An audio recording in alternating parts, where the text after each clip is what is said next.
And please put your hands together very loudly for the one and only Smoker Marchand. I'm gonna have to grow my mustache. Yeah. Thank you very much.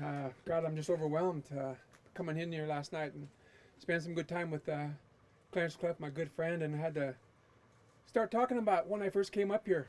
You know, it was in the 80s. I raised my boys up here on this ball field, and then the one in town.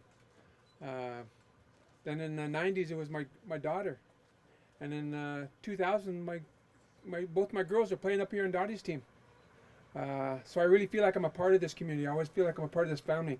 Grouse, my best friend, one of my good friends, we grew up together. When we were talking about this, you know, in politics, always sometimes it doesn't allow you to do things in your own hometown. And I worked 3 months on this piece, and I was telling my wife, I says, and be careful when you're arguing with your wife. She doesn't have nothing in her hand, or she's close to you. I told her, I said, you know, I wish I could have done this for my people. She says, you did do it for your people. She says, that boundary means nothing. You're First Nations. You're not Native American. They made up that name for you. And she's right. You know, I've always felt like I'm a part of this community. This design didn't come right away. I have to think about it. It was 1986 when I first designed our memorial, Veterans Memorial for the Colville Tribe. And it was just basically, it was out of granite. And we had 4 sides. I had another friend of mine who was an elder, Edgar Disistel. He was an engineer. And we designed the base, and we designed the 4 stones. Then I put some native scenes on top of it. But I always felt it was missing something. I always felt it was missing something that was soldier. The lack of a better word, a soldier theme. I started getting into the bronzing in the 90s. I got into steelwork in 2000. And I snuck in about 2004. I snuck in and I put a piece on top of that monument. When you walk into the monument, it was the scene was a Iwo Jima scene where they're raising the flag. But when you come around to face it, the monument, and it had the names, it turned into a man and woman, native man and woman, holding the flag up. That was my first concept. My uncle was part of the Band of Brothers. He passed away last year. I wish he could have been here, but my sister says he can see it, so I'm comfortable with that. But he always told me, he says, the Navajo code talkers changed the history of the world with their language. And what Grouse is doing today is powerful. You know, bringing our kids up with this language and teaching them. It's the most powerful thing you could do.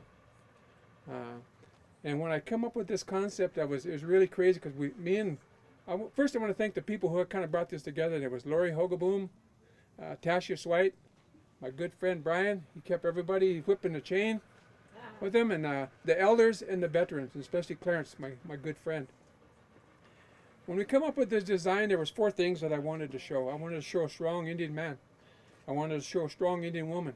And I wanted to show a soldier who could be any soldier. He could be native, he could be any soldier. Because I think it's important to represent all our people. Because like my uncle said, when they got in the trenches, they were a band of brothers. You know, there was no color.